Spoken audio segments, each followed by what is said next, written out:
ছুটির দিন রাজধানীর জুলাই স্মৃতি জাদুঘরে ছিল দর্শনার্থীদের উপচে পড়া ভিড়।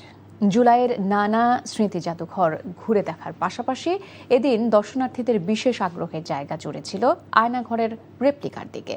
জুলাই পরবর্তী বাংলাদেশের রাজনৈতিক ভিন্নমতের জন্য আর যেন কাউকে আয়নাঘরে নির্যাতনের শিকার হতে না হয়, সেই প্রত্যাশা ছিল আগতদের। HM মেহেদি হাসানের রিপোর্ট। রাষ্ট্রীয় নানা বাহিনীকে অপব্যবহার করে ছোট ছোট এমন অন্ধকার প্রকোষ্ঠে দিনের পর দিন বন্দি রেখে নির্যাতন করা হতো রাজনৈতিক ভিন্নমতের মানুষ। আয়নাঘর নামে পরিচিত এমন গোপন বন্দিশালায় নির্যাতনের চিত্র সাধারণ মানুষের কাছে তুলে ধরতে জুলাই জাদুঘরে নির্মাণ করা হয়েছে আয়নাঘরের রেপ্লিকা। শুক্রবার বিকেলে জাদুঘরের গেট খুলে দিলে দর্শনার্থীরা একে একে প্রবেশ করেন।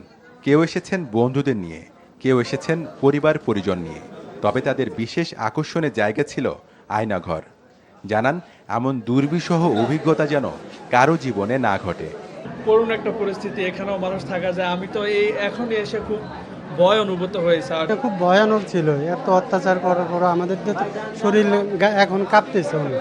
এতদিন শুনে আসছি, কিন্তু এটা দেখতে আসছি, আজকে দেখলাম, অনেক অভিজ্ঞতা হলো আর কি। জুলাই গণ অভ্যুত্থানের পর যেসব আয়নাঘর আবিষ্কৃত হয় তার মধ্যে র‍্যাব 1, র‍্যাব 2 ও ডিজিএফআই এর বন্দিশালাগুলোর সাথে আকারে ও প্রকারে হুবহু মিল রেখে ভুক্তভোগীদের বর্ণনা অনুযায়ী তৈরি করা হয়েছে এই রেপ্লিকা। এরকম নির্যাতনের শিকার যেন বাংলাদেশের ভবিষ্যতেও বা কখনো যেন না হয়। We want justice for them. এটার ভিতর যে আমরা ঢুকলাম, একটা মানুষের দ্বারা এটার ভিতর তো থাকাই অসম্ভব। মানে ঢোকার সাথে সাথেই তো মনে হচ্ছে যে দম আটকায় যাবে। বৃহস্পতিবার বাদে প্রতিদিনই খোলা রয়েছে জুলাই জাদুঘর। HM Mehedi Hasan, NTV news, Dhaka.